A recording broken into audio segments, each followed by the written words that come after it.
What's up, guys? We have made it to Hawaii, to the Big Island. We literally packed everything last night. We moved out of the house, super stressful the entire week. We haven't even gotten to celebrate New Year's or anything. We've just been, man, we have a lot more stuff than I thought we did. Yeah. So I'm glad it's finally over. Everything's in storage. We're not paying rent over there anymore besides the storage. Which is way cheaper than having a place in the Bay Area. a place. Yeah, and that'll save us a lot of money, so we can do cooler adventures here in Hawaii, and then also going to New Zealand after Hawaii. And then from the airport, our friend Ryan picked us up. Oh man, your face is blown out. You're too white. No, I'm just Justin tells me that all the time. All right, we got Ryan here. What's up? We got a whole week of exploring Big Island, going fishing, going diving. And maybe Taco's going to teach me how to cook. Thanks for hosting us, dude. No worries. We're stoked to have you. And we also got Justin in the back. Yeah. Putting my shoes on, putting my foot prisons on. We're going to go walk around the forest and learn about the reforestation project that is Hawai'i here in a second. So we just got here literally a couple hours ago. Ryan was saying, oh, maybe we might be able to get on the boat, go fishing. I was like, yes, I'm down to go fishing, get off a plane. It was too windy. We definitely have Kona. We love Kona because it's always flat. That's the whole point. But with the trades always come the same direction, block the wind. But today we've got a little bit of north wind, so we looked at it and we were like, as much as I would love to go out there today, it is irresponsible and uncomfortable, and we've got a whole week of being out there on the water. Yeah. So next best thing is rush. the woods. So we came up here into a higher elevation, much cooler up here. Cold. Yeah, it's nice. It feels good. So we are just south of Kailua Kona. The closest kind of town is Kealakekua. And so we're straight above Kealakekua, about 8.5 miles off the highway, at about 5,500 feet of elevation. Sweet. And what you guys are standing on is a reforestation project called Hawai'i. Hawai'i is a family-run company. It was started by my dad back in 2010, and my brothers and I, and my mom and dad, all work up here and live up here and fight up here and plant trees. And the way we fund the project is by making an essential oil called Royal Hawaiian Sandalwood oil. Hawai'i comprises of just under 3,000 acres up here on the southwest side of the Big Island. And like Ryan was saying, we get the trade winds. And this side of the island is usually absent and void of the trade winds because we have Mauna Loa and Mauna Kea, which are both 14,000 foot mountains, or just shy of 14,000 feet. And then we have Hualalai.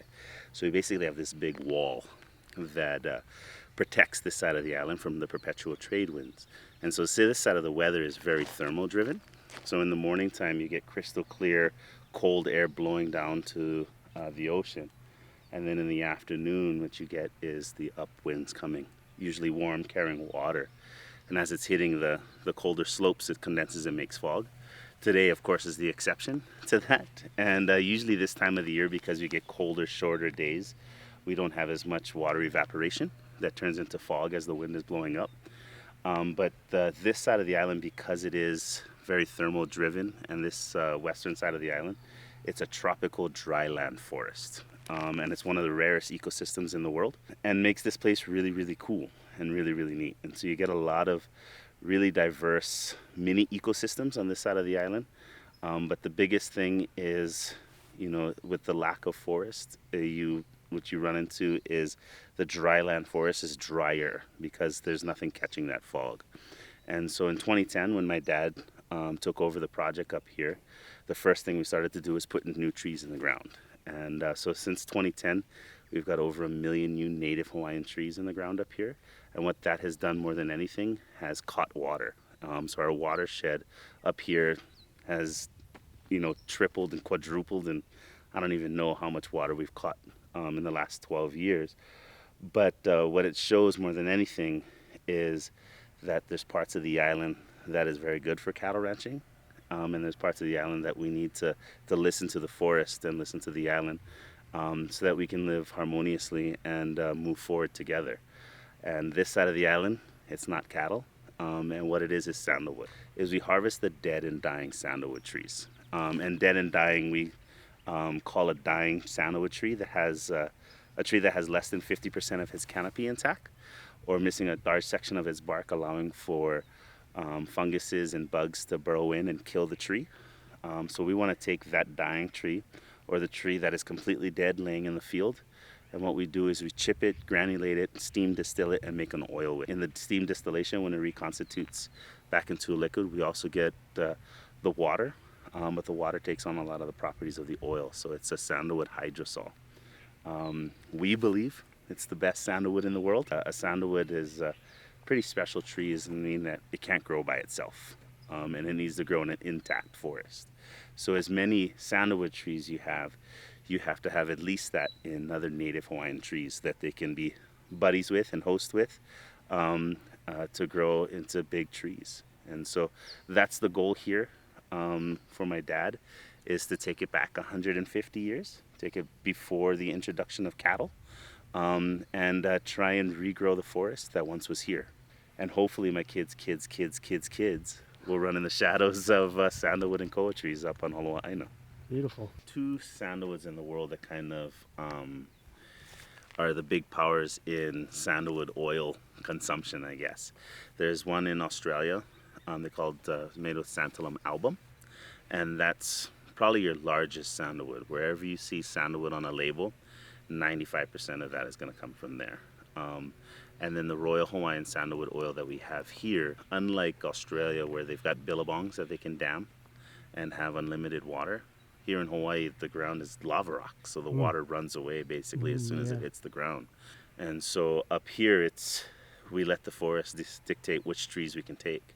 And everybody talks about a money crop. Sandalwood is very, very valuable, but it takes a long time for it to be mature enough for it to fall into the parameters that we set in our forest management to take a tree. So the average age tree we take is 60 years old. Wow. So the trees we plant today aren't for me. Yeah. It's not even for my kids. It's for my grandkids and maybe even my great grandkids. But mostly of the water that comes up here is daily fog. And like I was saying, like the ground being very porous with the lava rock, it disappears. Yeah. So it can have heavy rains and it'll be great, but there's no dirt to hold the water. So the water just disappears anyway. So the koa tree is really, really important, and just any kind of leaf. But the koa tree especially it's sickle shaped. So it sits like this. And most leaves, like the whole ava plant, they're parallel to the sun, right? Yeah. So they're trying to get as much light as they can. Right. For the koa tree, if you look at the koa tree above them, they're all perpendicular to the ground. And what that does is when the fog comes in, it hits the broad side of the leaf, it condenses and rains on itself. So the koa leaf itself waters it. And so having the koa tree as a big part of the forest up here is big in its water collection. Is this leaf that allows it to rain on itself. This is where the magic happens. How old are these? Those are a few weeks old, a few months old. So cute. So they have to be in these little screen crates because the rats will come and eat them. Oh, those stupid rats. So We know all about rats. Jocelyn hates rats and squirrels. So this is the only seed in the forest really that looks like this, and it's kind of like a small pine nut or a big pine nut and a small macadamia nut. And so there's a nut in here that the rats really like. And then in the first shoot like this, the rats will come and eat this because it's got starch. So we have to put it in. But this is like mom and dad's house where they get protection. Yeah. They get all the water they want. Right. If we were to take these and go put them in the ground right away, it's like putting your kids on New York Street at 16. They're not gonna. Most of them won't survive or be very, very useful. Right. But what they need to do is go to college and get their freshman 15 and fatten up. And that's where outside is. This grass looks so nice. I want to sleep. Yeah, it's a nice looking grass for sure. We got up at 5 a.m., so I'm pretty tired because you I'm guys not look a tired. napper. But Taco takes naps, so. I love napping. I haven't done a good one in a while. And I I used just to watch take- you, jealous. Oh, and I used to work in the restaurant industry before I go into work. I take a nice nice, good 30-minute nap if I could. If I had the time for it. And that would do solid. Jocelyn doesn't like napping. I would if I could. She Yeah. doesn't know how to. I'm really good at it, not to brag or anything. Yeah, even if I'm super tired, like it's not gonna happen. I have to be like deathly ill.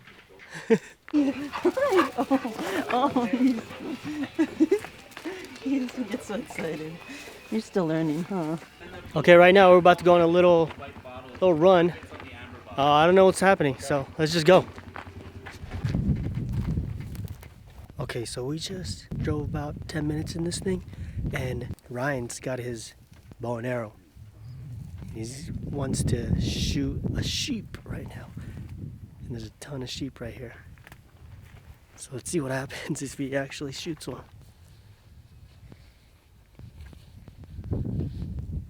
What happened, dude?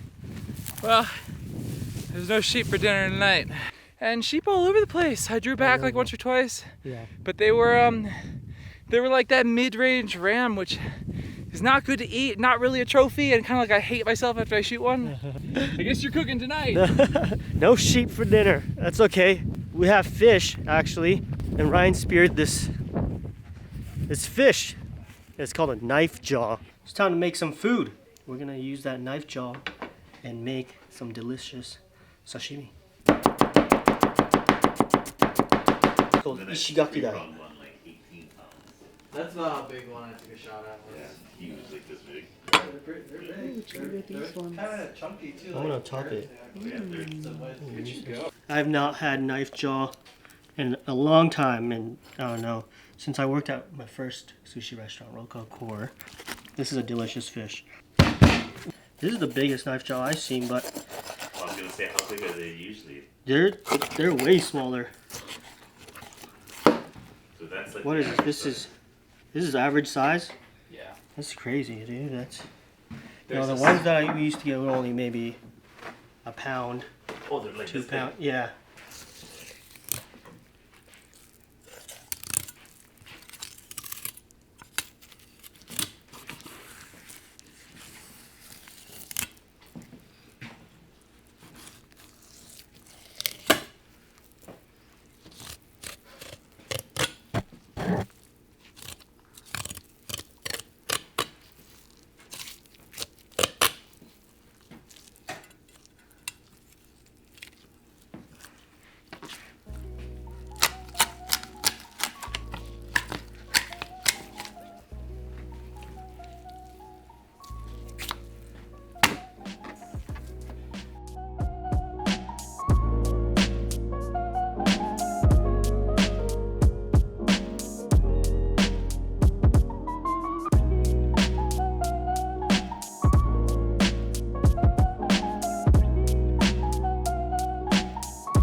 Little pure Kona deep sea salt. Just finish it off. There it is, guys. All right, let's give it a taste. And we're gonna do more. We're gonna do different flavors too. We got a lot more fish. And I have a couple more ingredients that we're gonna try out. Do a little experimentation with. But yeah, let's try this one. See how it tastes. Oh my god. Wow. Wow. That is so good. We go dive tomorrow. We're gonna shoot every one of those. We go get more. You just have to hang out with us for the next step. That's it. And I like the kick that it's got. That pepper is pretty spicy. The olive oil gives it that buttery, spicy with the crunchy Kona sea salt. Yeah. It's ridiculous. So good. It is so good. Oh my god. That is good. We call this in Japanese. It's called ishigaki dai. That's the fish. Oh. Knife jaw. Super good fish. Okay, so we're gonna try something a little different on this one. You might think I'm crazy. That's all right. Nice layer. Look at that.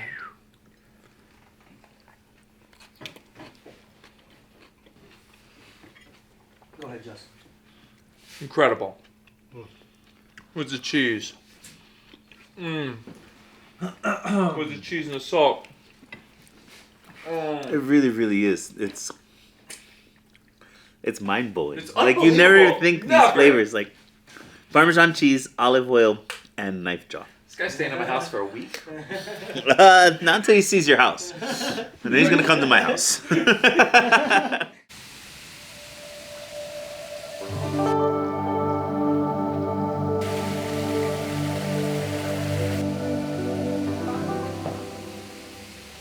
When we were having dinner with Justin, I was asking him if there was anywhere we could have an experience with his oil, and he said this hotel, the Four Seasons, actually uses it for their spa treatments. So he had a friend who works here who put us in touch with their marketing, Renata, and they set us up an appointment to come in.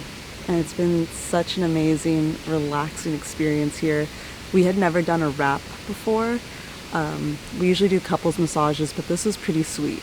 We didn't really know too much about this hotel until we met up with Renata, and she was telling us how they actually do a lot of stuff with sustainability. For example, if you get one of the rooms here, they partner with someone who will plant trees. They also have this really cool thing where there are pools here that you could fish at, and you can keep the invasive species. So maybe we'll come back and do a deliciously invasive episode. I was talking with Renata, and yeah, she's been talking about potential collaborations and other ways that we can, work together. So excited to come back here because we're leaving tonight and flying out to New Zealand. But yeah, on our way back, we'll probably stop by the Big Island again, and maybe we'll do something with them. And if you're wondering why we're leaving today when we just started this video with, this is our first day. We actually filmed the first day and it's been 2 weeks here. But because we scheduled this literally on our last day, we're putting this video as one, and then you guys will get the other stuff that we did. We're gonna have more adventures on this channel as well. Anyways, we'll see you guys on the next one. Thanks for watching. Yo!